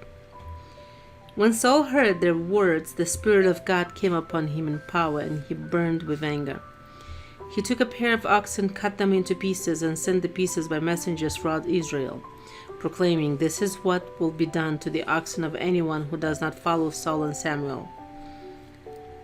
Then the terror of the Lord fell on the people, and they turned out as one man. When Saul mustered them at Bezek, the men of Israel numbered 300,000, and the men of Judah 30,000. They told the messengers who had come, "Say to the men of Jabesh Gilead, by the time the sun is hot tomorrow, you will be delivered." When the messengers went and reported this to the men of Jabesh, they were elated. They said to the Ammonites, "Tomorrow we will surrender to you, and you can do to us whatever seems good to you." The next day Saul separated his men into 3 divisions. During the last watch of a night, they broke into the camp of the Ammonites and slaughtered them until the heat of a day. Those who survived were scattered, so that no 2 of them were left together. The people then said to Samuel, "Who was it that asked, 'Shall Saul reign over us?' Bring these men to us, and we will put them to death." But Saul said, "No one shall be put to death today, for this day the Lord has rescued Israel." Then Samuel said to the people, "Come, let us go to Gilgal, and there reaffirm the kingship." So all the people went to Gilgal and confirmed Saul as king in the presence of the Lord. They sacrificed fellowship offerings before the Lord, and Saul and all the Israelites held a great celebration. Chapter 12. Samuel said to all Israel, "I have listened to everything you said to me, and have set a king over you. Now you have a king as your leader. As for me, I'm old and gray, and my sons are here with you. I have been your leader from my youth until this day. Here I stand. Testify against me in the presence of the Lord and his anointed. Whose ox have I taken? Whose donkey have I taken? Whom have I cheated? Whom have I oppressed? From whose hand have I accepted a bribe to make me shut my eyes? If I have done any of these, I will make it right." "You have not cheated or oppressed us," they replied. "You have not taken anything from anyone's hand." Samuel said to them, "The Lord is witness against you, and also his anointed is witness this day that you have not found anything in my hand." "He is witness," they said. Then Samuel said to the people, "It is the Lord who appointed Moses and Aaron and brought your forefathers up out of Egypt. Now then stand here, because I'm going to confront you with evidence before the Lord as to all the righteousness acts performed by the Lord for you and your fathers." After Jacob entered Egypt, they cried to the Lord for help. And the Lord sent Moses and Aaron, who brought your forefathers out of Egypt and settled them in this place. But they forgot the Lord their God, so he sold them into the hand of Sisera, the commander of the army of Hazor, and into the hands of the Philistines and the king of Moab, who fought against them. They cried out to the Lord and said, "We have sinned, we have forsaken the Lord, and served the Baals and the Ashtoreths. But now deliver us from the hands of our enemies, we will serve you." Then the Lord sent Jerubbaal, Barak, Japheth, and Samuel, and he delivered you from the hands of your enemies on every side, so that you lived securely. But when you saw that Nahash, king of the Ammonites, was moving against you, you said to me, "No, we want a king to rule over us, even though the Lord your God was your king. Now here is the king you have chosen, the one you asked for. See, the Lord has set a king over you. If you fear the Lord and serve and obey him, and do not rebel against his commands, and if both you and the king who reigns over you follow the Lord your God, good. But if you do not obey the Lord, and if you rebel against his commands, his hand will be against you, as it was against your fathers. Now then, stand still and see this great thing the Lord is about to do before your eyes. Is it not wheat harvest now? I will call upon the Lord to send thunder and rain, and you will realize what an evil thing you did in the eyes of the Lord when you asked for a king. Then Samuel called upon the Lord, and that same day the Lord sent thunder and rain. So all the people stood in awe of the Lord and Samuel. The people all said to Samuel, "Pray to the Lord your God for your servants, so that we will not die, for we have added to all our sins the evil of asking for a king." "Do not be afraid," Samuel replied. "You have done all this evil, yet do not turn away from the Lord, but serve the Lord with all your heart. Do not turn away after useless idols. They can do you no good, nor can they rescue you, because they are useless. For the sake of his great name, the Lord will not reject his people, because the Lord was pleased to make you his own. As for me, far be it from me that I should sin against the Lord by failing to pray for you. And I will teach you the way that he is good and right. But be sure to fear the Lord and serve him faithfully with all your heart. Consider what great things he has done for you. Yet if you persist in doing evil, both you and your king will be swept away."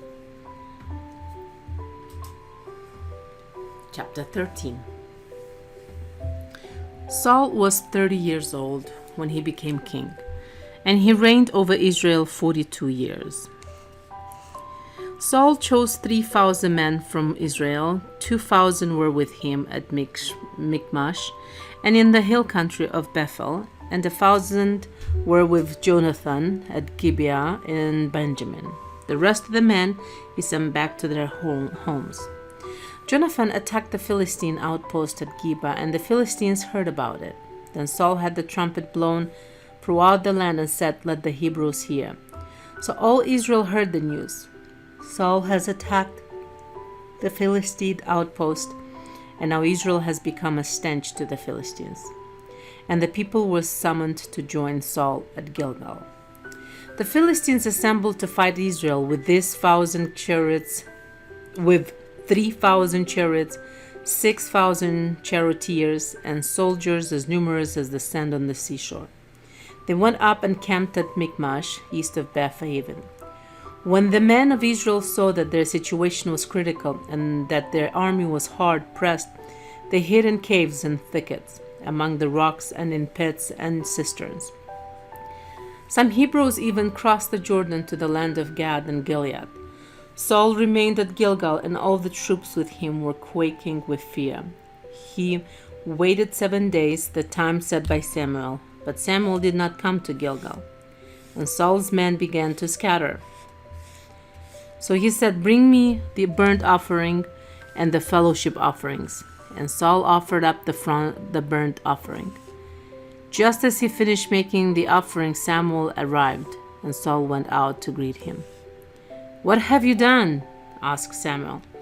Saul replied, "When I saw that the men were scattering, and that you did not come at the set time, and that the Philistines were assembling at Michmash, I thought, now the Philistines will come down against me at Gilgal, and I have not sought the Lord's favor.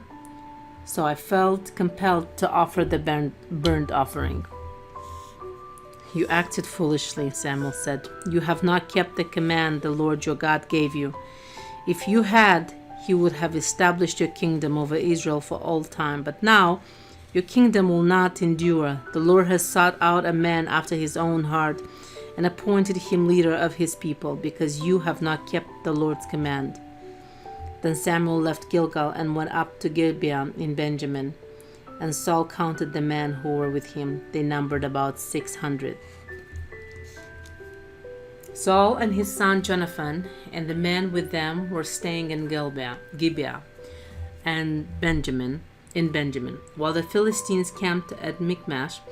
Raiding parties went out from the Philistine camp in 3 detachments. One turned towards Ophrah in the vicinity of Shual, another towards Beth-horon, and the third towards the borderland overlooking the valley of Zebulun facing the desert. Not a blacksmith could be found in the whole land of Israel, because the Philistines had said, "Otherwise the Hebrews will make swords or spears."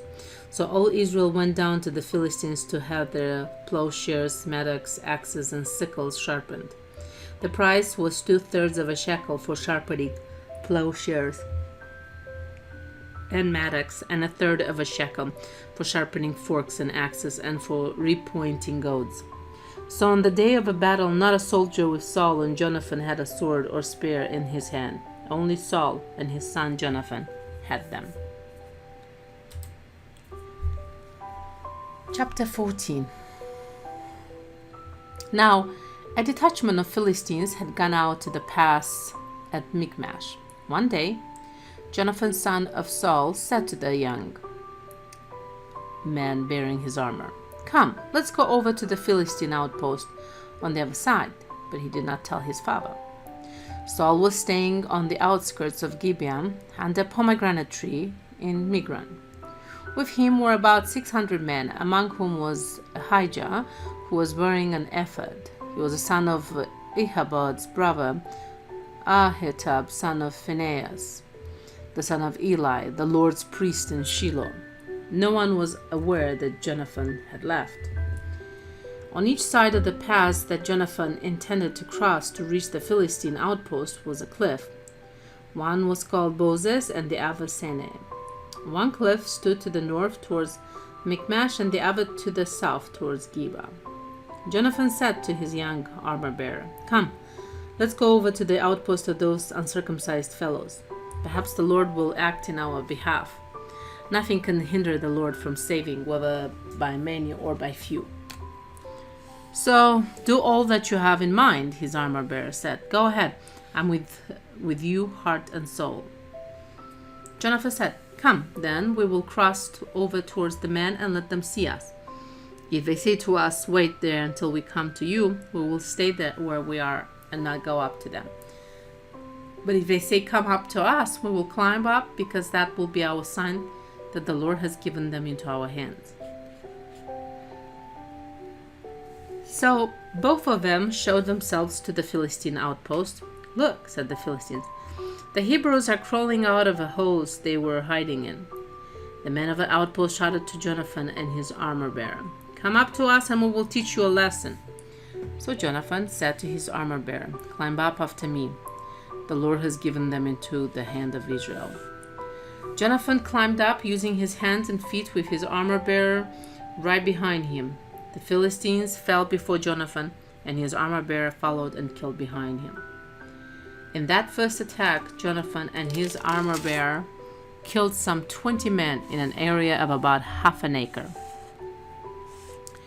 Then panic struck the whole army, those in the camp and field, and those in the outposts and raiding parties, and the ground shook. It was a panic sent by God. Saul's lookouts at Gibeah in Benjamin saw the army melting away in all directions. Then Saul said to the men who were with him, "Master the forces and see who has left us." When they did, it was Jonathan and his armor-bearer who were not there. Saul said to Ahijah, "Bring the ark of God." At that time, it was with the Israelites. While Saul was talking to the priest, the tumult in the Philistine camp increased more and more. So Saul said to the priest, "Withdraw your hand." Then Saul and all his men assembled and went to the battle. They found the Philistines in total confusion, striking each other with their swords. Those Hebrews who had previously been with the Philistines and had gone up with them to their camp went over to the Israelites who were with Saul and Jonathan. When all the Israelites who had hidden in the hill country of Ephraim heard that the Philistines were on the run, they joined the battle in hot pursuit. So the Lord rescued Israel that day, and the battle moved on beyond Beth Aven. Now the men of Israel were in distress that day, because Saul had bound the people under an oath, saying, "Cursed be any man who eats food before evening comes, before I have avenged myself on my enemies." So none of the troops tasted food. The entire army entered the woods, and there was honey on the ground. When they went into the woods, they saw the honey oozing out, yet no one put his hand to his mouth because they feared the oath. But Jonathan had not heard that his father had bound the people with the oath. So he reached out the hand of a staff that was in his hand and dipped it into the honeycomb. He raised his hand to his mouth, and his eyes brightened. Then one of the soldiers told him, "Your father bound the army under a strict oath, saying, 'Cursed be any man who eats food today.' That is why the men are faint." Jonathan said, "My father has made trouble for the country. See how my eyes brightened when I tasted a little of this honey? How much better it would have been if a man had eaten today some of the plunder they took from their enemies. Would not the slaughter of the Philistines have been even greater?" That day, after the Israelites had struck down the Philistines from Michmash to Aijalon, they were exhausted. They pounced on the plunder, and taking sheep, cattle, and calves, they butchered them on the ground and ate them together with the blood. Then someone said to Saul, "Look, the men are sinning against the Lord by eating meat that has blood in it." "You have broken faith," he said. "Roll a large stone over here at once." Then he said, "Go out among the men and tell them, 'Each of you bring me your cattle and sheep and slaughter them here and eat them. Do not sin against the Lord by eating meat with blood still in it.'" So everyone brought his ox that night and slaughtered it there. Then Saul built an altar to the Lord. It was the first time he had done this. Saul said, "Let us go down after the Philistines by night and plunder them till dawn, and let us not leave one of them alive." "Do whatever seems best to you," they replied. But the priest said, "Let us inquire of God here." So Saul asked God, "Shall I go down after the Philistines? Will you give them into Israel's hand?" But God did not answer him that day. Saul therefore said, "Come here, all you who are leaders of the army, and let us find out what sin has been committed today. As surely as the Lord who rescues Israel lives, even if it lies with my son Jonathan, he must die." But not one of the men said a word. Saul then said to all the Israelites, "You stand over there, and I and Jonathan my son will stand over here. Do what seems best to you." The men replied. Then Saul prayed to the Lord, the God of Israel, "Give me the right answer." And Jonathan and Saul were taken by lot, and the men were cleared. Saul said, "Cast a lot between me and Jonathan my son." And Jonathan was taken. Then Saul said to Jonathan, "Tell me what you have done." So Jonathan told him, "I merely tasted a little honey with the end of my staff, and now must I die?" Saul said, "May God deal with me, be it ever so severely, if you do not die, Jonathan." But the man said to Saul, "Should Jonathan die, he who has brought about his great deliverance in Israel? Never, as surely as the Lord lives, not a hair of his head will fall to the ground, for he did this today with God's help." So the men rescued Jonathan, and he was not put to death. Then Saul stopped pursuing the Philistines, and they withdrew to their own land. After Saul had assumed rule over Israel, he fought against their enemies on every side: Moab, the Ammonites, Edom, the kings of Zobah, and the Philistines. Wherever he turned, he inflicted punishment on them. He fought valiantly and defeated the Amalekites, delivering Israel from the hands of those who had plundered them. Saul's sons were Jonathan, Ishvi, and Malchi-Shua. The name of his older daughter was Merab, and that of the younger was Michal. His wife's name was Ahinoam, daughter of Ahimaaz. The name of the commander of Saul's army was Abner, son of Ner, and Ner was Saul's uncle. Saul's father Kish and Abner's father Ner were sons of Abiel. All the days of Saul there was bitter war with the Philistines, and whenever Saul saw a mighty or brave man, he took him into his service. Chapter 15. Samuel said to Saul, "I am the one the Lord sent to anoint you king over his people, Israel. So listen now to the message from the Lord. This is what the Lord Almighty says. I will punish the Amalekites for what they did to Israel when they waylaid them as they came up from Egypt. Now go attack the Amalekites and totally destroy everything that belongs to them. Do not spare them. Put to death men and women, children and infants, cattle and sheep, camels and donkeys." So Saul summoned the men and mustered them at Telaim, 200,000 foot soldiers and 10,000 men from Judah. Saul went to the city of Amalek and set an ambush in the ravine. Then he said to the Kenites, "Go away, leave the Amalekites, so that I do not destroy you along with them. For you showed kindness to all the Israelites when they came up out of Egypt." So the Kenites moved away from the Amalekites. Then Saul attacked the Amalekites all the way from Havilah to Shur, to the east of Egypt. He took Agag, king of Amalekites, alive, and all his people he totally destroyed with the sword. But Saul and the army spared Agag and the best of the sheep and cattle, the fat calves and lambs, everything that was good. These they were unwilling to destroy completely, but everything that was despised and weak they totally destroyed. Then the word of the Lord came to Samuel, "I am grieved that I have made Saul king, because he has turned away from me, has not carried out my instructions." Samuel was troubled, and he cried out to the Lord all that night. Early in the morning Samuel got up and went to meet Saul, but he was told, "Saul has gone to Carmel. There he has set up a monument in his own honor, has turned and gone on down to Gilgal." When Samuel reached him, Saul said, "The Lord bless you.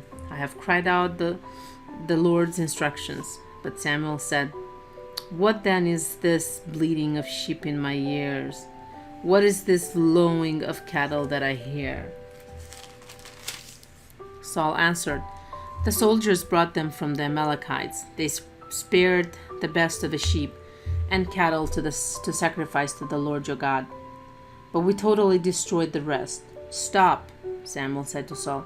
"Let me tell you what the Lord said to me last night." "Tell me," Saul replied. Samuel said, "Although you were once small in your own eyes, did you not become the head of the tribes of Israel?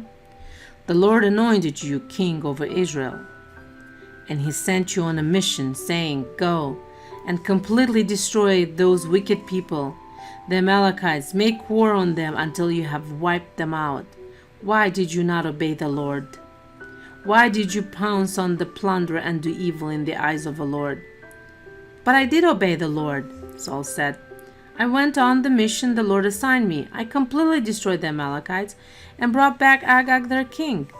The soldiers took sheep and cattle from the plunder, the best of what was devoted to God, in order to sacrifice them to the Lord your God at Gilgal."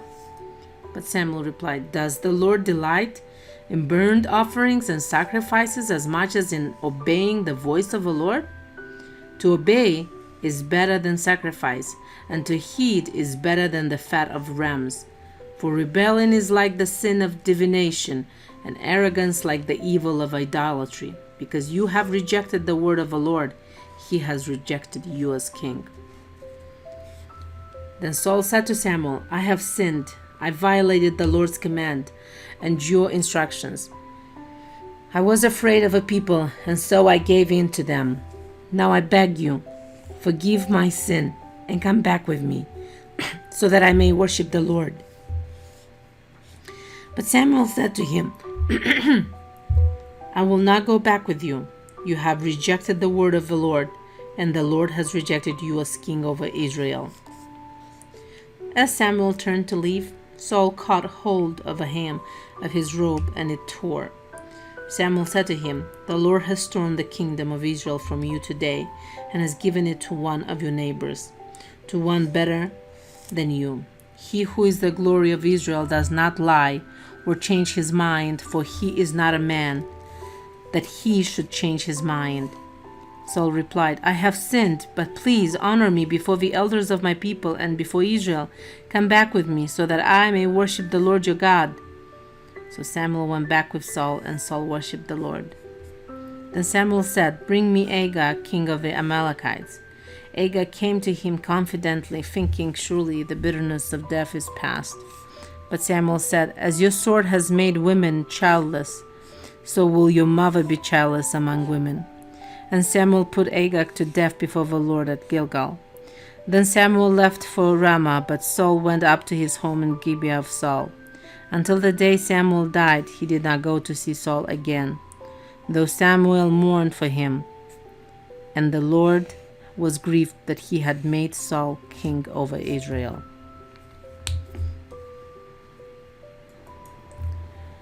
Chapter 16.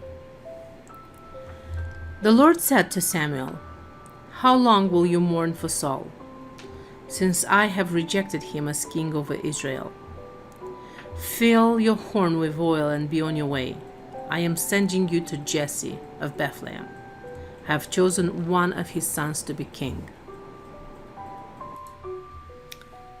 But Samuel said, "How can I go? Saul will hear about it and kill me." The Lord said, "Take a heifer with you and say, 'I have come to sacrifice to the Lord.' Invite Jesse to the sacrifice, and I will show you what to do. You are to anoint for me the one I indicate." Samuel did what the Lord said. When he arrived at Bethlehem, the elders of the town trembled when they met him. They asked, "Do you come in peace?" Samuel replied, "Yes, in peace. I have come to sacrifice to the Lord. Consecrate yourselves and come to the sacrifice with me." Then he consecrated Jesse and his sons and invited them to the sacrifice.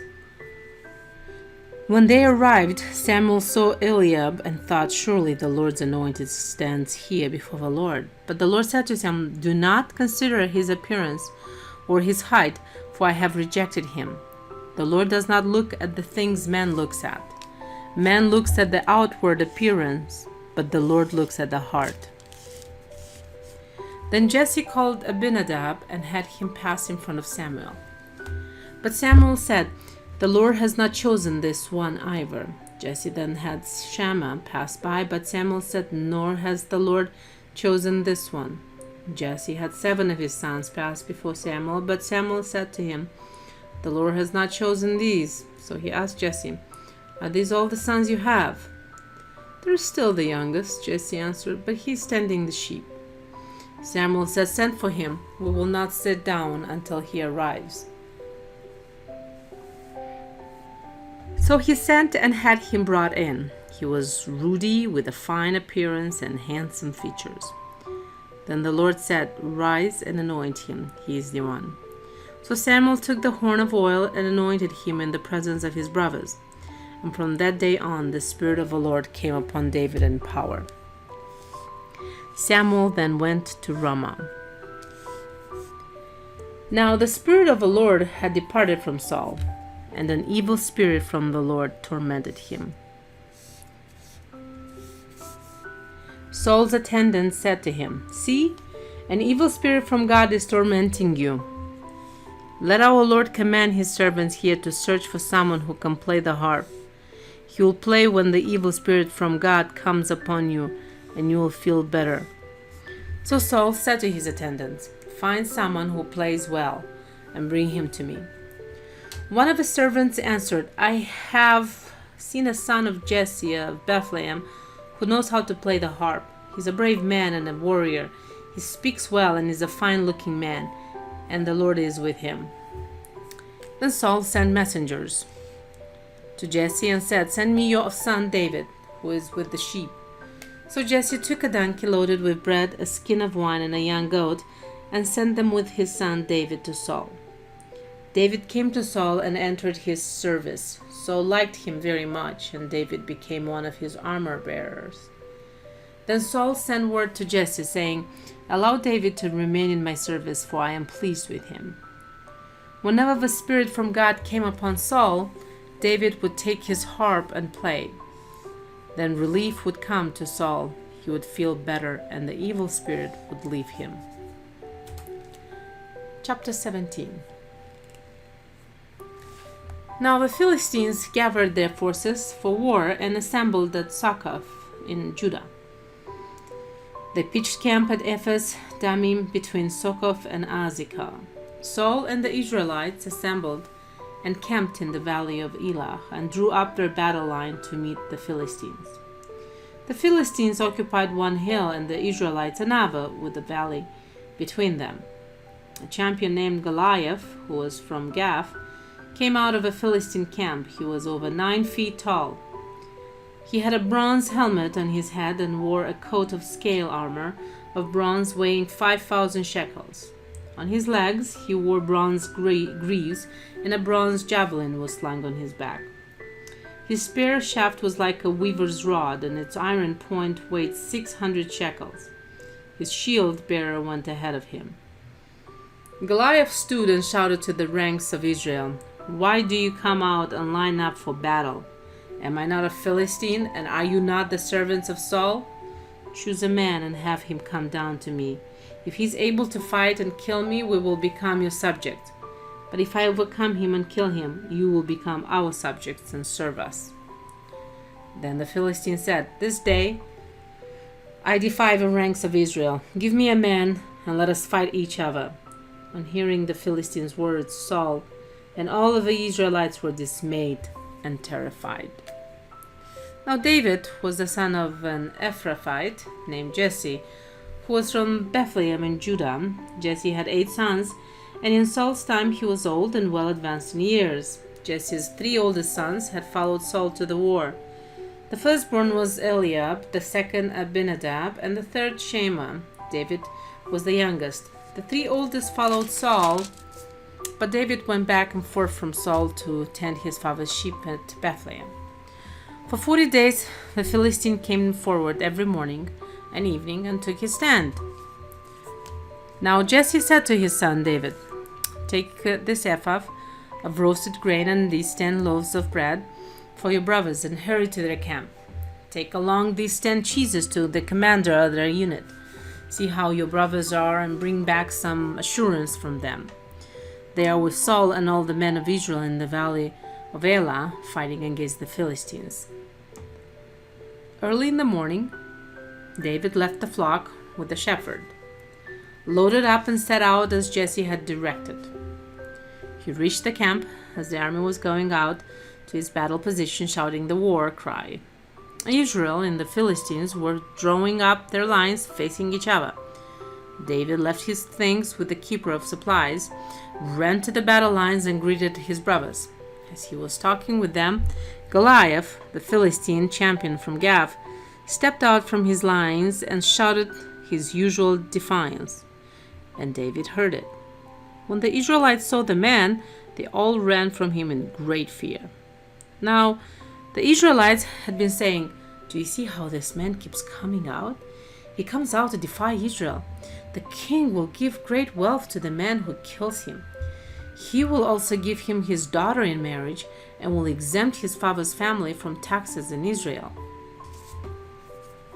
David asked the man standing near him, "What will be done for the man who kills this Philistine and removes this disgrace from Israel?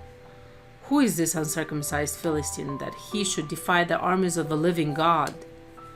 They repeated to him what they had been saying and told him, "This is what will be done for the man who kills him." When Eliab, David's oldest brother, heard him speaking with the man, he burned with anger at him and asked, "Why have you come down here? And with whom did you leave those few sheep in the desert? I know how conceited you are and how wicked your heart is. You came down only to watch the battle?" "Now, what have I done?" said David. Can't I even speak?" He then turned away to someone else and brought up the same matter, and the man answered him as before. What David said was overheard and reported to Saul, and Saul sent for him. David said to Saul, "Let no one lose heart on account of this Philistine. Your servant will go and fight him." Saul replied, "You are not able to go out against this Philistine and fight him. You are only a boy, and he has been a fighting man from his youth." But David said to Saul, "Your servant has been keeping his father's sheep. When a lion or a bear came and carried off a sheep from the flock, I went after it, struck it, and rescued the sheep from its mouth. When it turned on me, I seized it by its hair, struck it, and killed it. Your servant has killed both the lion and the bear. This uncircumcised Philistine will be like one of them, because he has defied the armies of the living God. The Lord who delivered me from the paw of a lion and the paw of a bear will deliver me from the hand of this Philistine." So Saul said to David, "Go, and the Lord be with you." Then Saul dressed David in his own tunic. He put a coat of armor on him and a bronze helmet on his head. David fastened on his sword over the tunic and tried walking around, because he was not used to them. "I cannot go in these," he said to Saul, "because I'm not used to them." So he took them off. Then he took his staff in his hand, chose 5 smooth stones from the stream, put them in the pouch of his shepherd's bag, and with his sling in his hand approached the Philistine. Meanwhile, the Philistine, with his shield bearer in front of him, kept coming closer to David. He looked David over and saw that he was only a boy, ruddy and handsome, and he despised him. He said to David, "Am I a dog, that you come at me with sticks?" And the Philistine cursed David by his gods. "Come here," he said, "and I'll give your flesh to the birds of the air and the beasts of the field." David said to the Philistine, "You come against me with sword and spear and javelin, but I come against you in the name of the Lord Almighty, the God of the armies of Israel, whom you have defied. This day the Lord will hand you over to me, and I will strike you down and cut off your head. Today I will give the carcasses of a Philistine army to the birds of the air and the beasts of the earth, and the whole world will know that there is a God in Israel. All those gathered here will know that it is not by the sword or spear that the Lord saves, for the battle is the Lord's, and he will give all of you into our hands." As the Philistine moved closer to attack him, David ran quickly towards the battle line to meet him. Reaching into his bag and taking out a stone, he slung it and struck the Philistine on the forehead. The stone sank into his forehead, and he fell face down on the ground. So David triumphed over the Philistine with a sling and a stone. Without a sword in his hand, he struck down the Philistine and killed him. David ran and stood over him. He took hold of a Philistine's sword and drew it from the scabbard. After he killed him, he cut off his head with the sword. When the Philistines saw that their hero was dead, they turned and ran.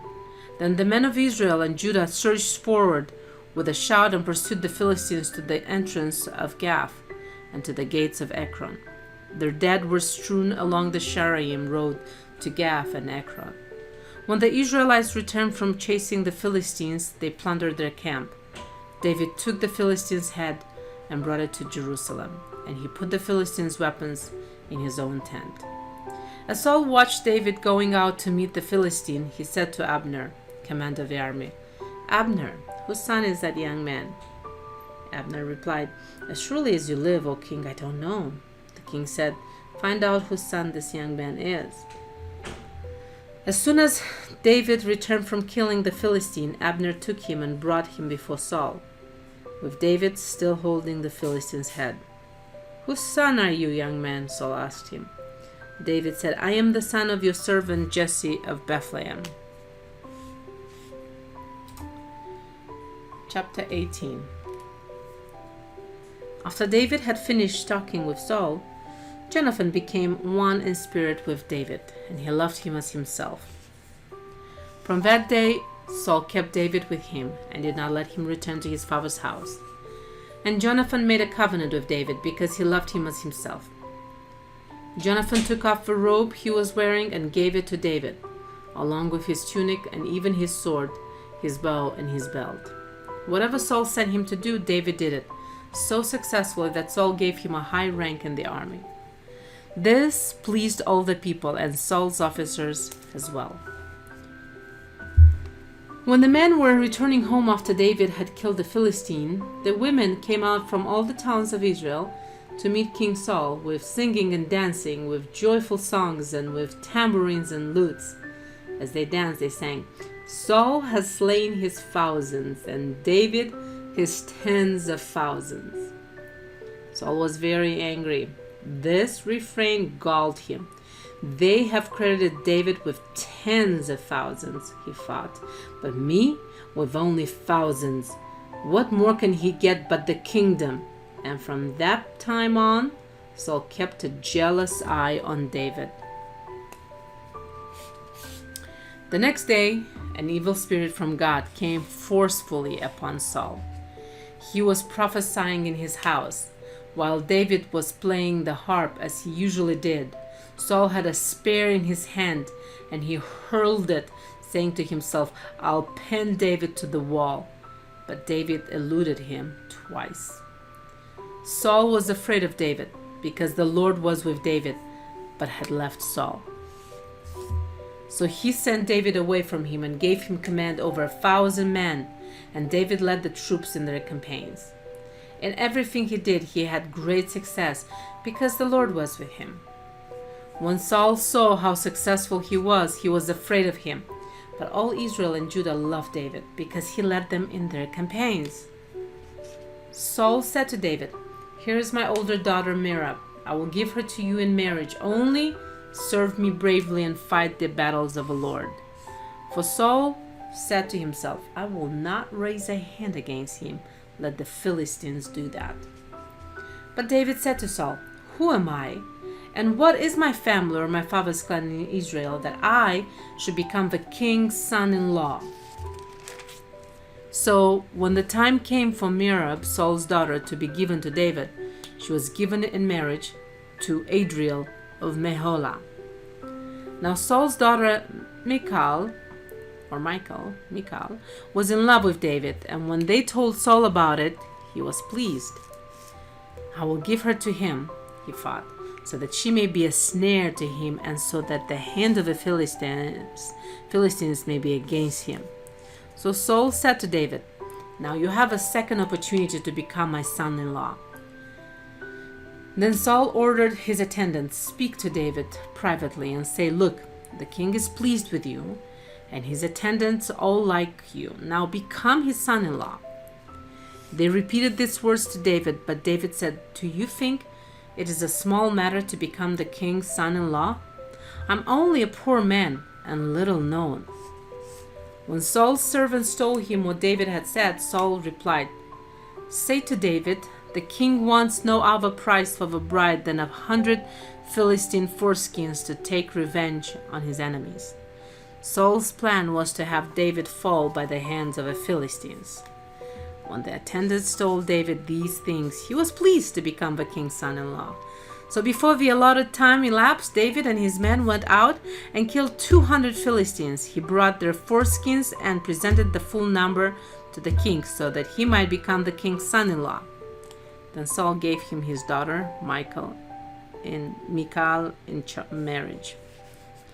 When Saul realized that the Lord was with David, and that his daughter Michal loved David, Saul became still more afraid of him, and he remained his enemy the rest of his days. The Philistine commanders continued to go out to battle, and as often as they did, David met with more success than the rest of Saul's officers, and his name became well known. Chapter 19.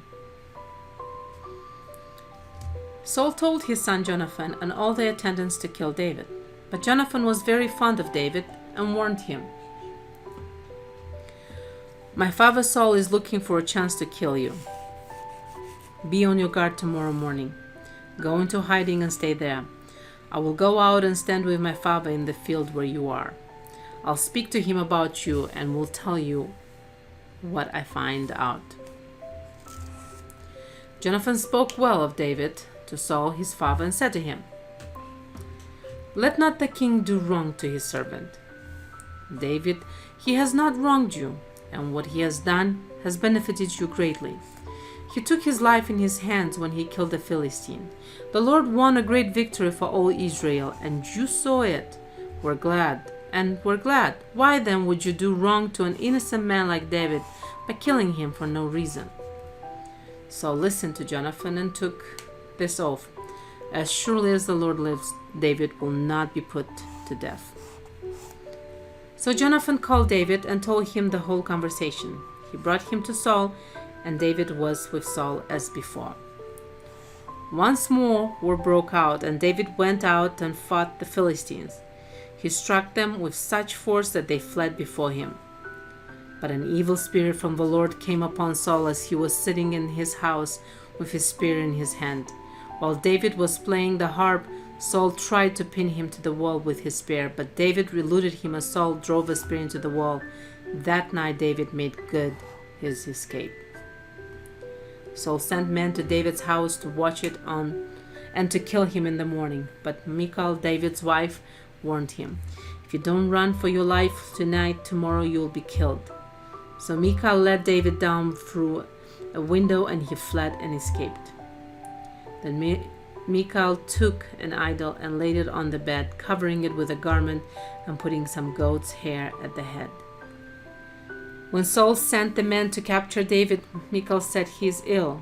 Then Saul sent the men back to see David and told them, "Bring him up to me in his bed so that I may kill him." But when the men entered, there was the idol in the bed, and at the head was some goat's hair. Saul said to Michal, "Why did you deceive me like this and send my enemy away so that he escaped?" Michal told him, "He said to me, 'Let me get away. Why should I kill you?'" When David had fled and made his escape, he went to Samuel at Ramah and told him all that Saul had done to him. Then he and Samuel went to Naioth and stayed there. Word came to Saul, "David is in Naioth at Ramah." So he sent men to capture him. But when they saw a group of prophets prophesying, with Samuel standing there as their leaders, the Spirit of God came upon Saul's men, and they also prophesied. Saul was told about it, and he sent more men, and they prophesied too. Saul sent men a third time, and they also prophesied. Finally, he himself left for Ramah and went to the great cistern of Seku. And he asked, "Where are Samuel and David?" "Over in Naioth at Ramah," they said. So Saul went to Naioth at Ramah, but the Spirit of God came even upon him, and he walked along prophesying until he came to Naioth. He stripped off his robes and also prophesied in Samuel's presence. He lay that way all that day and night. This is why people say, "Is Saul also among the prophets?"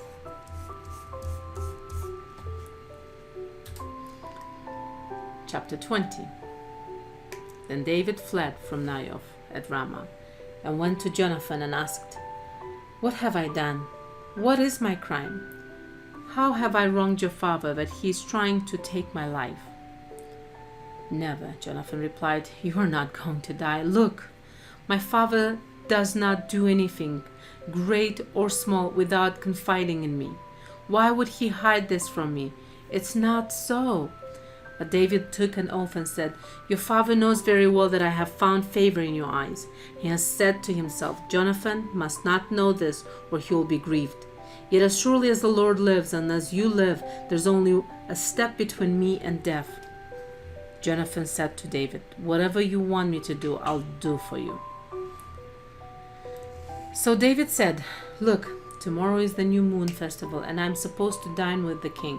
But let me go and hide in the field until the evening of the day after tomorrow. If your father misses me at all, tell him, 'David earnestly asked my permission to hurry to Bethlehem, his hometown, because an annual sacrifice is being made there for his whole clan.' If he says, 'Very well,' then your servant is safe. But if he loses his temper, you can be sure that he is determined to harm me. As for you, show kindness to your servant, for you have brought him into a covenant with you before the Lord. If I'm guilty, then kill me yourself. Why hand me over to your father?"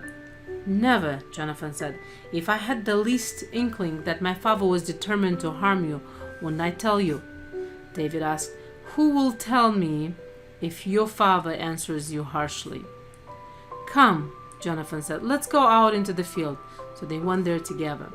Then Jonathan said to David, "By the Lord, the God of Israel, I will surely sound out my father by this time the day after tomorrow. If he is favorably disposed towards you, will I not send you word and let you know?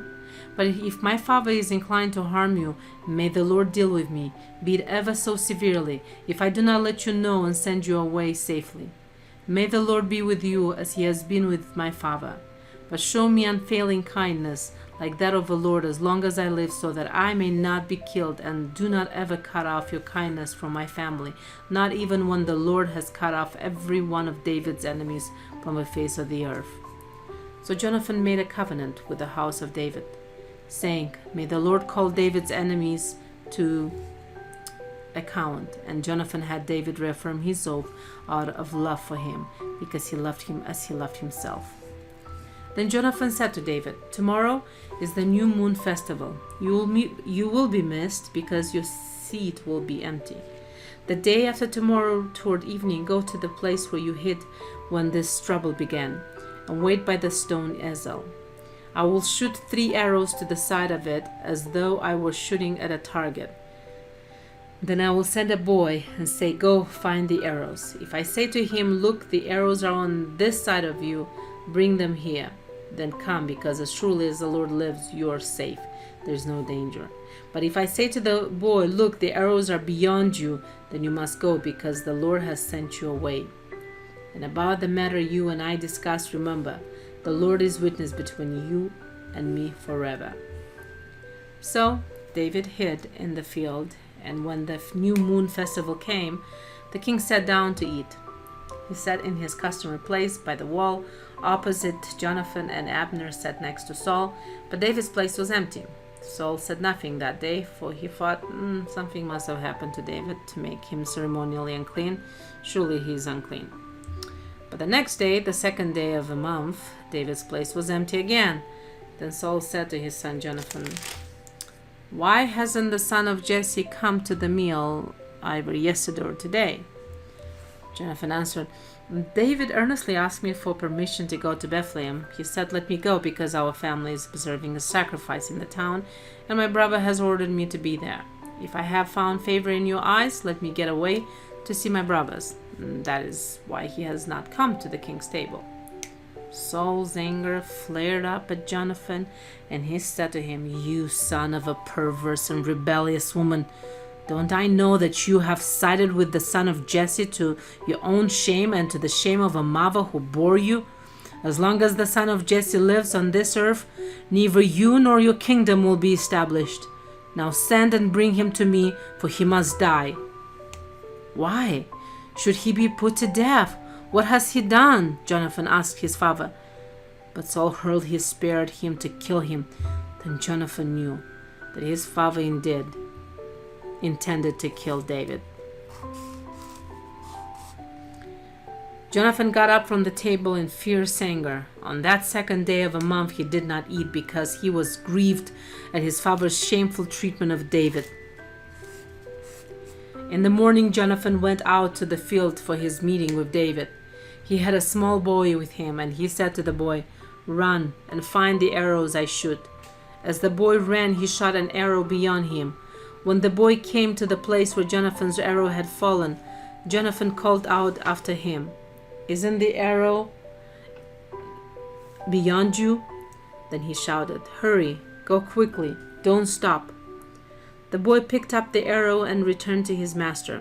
The boy knew nothing of all this. Only Jonathan and David knew. Then Jonathan gave his weapons to the boy and said, Go, carry them back to town.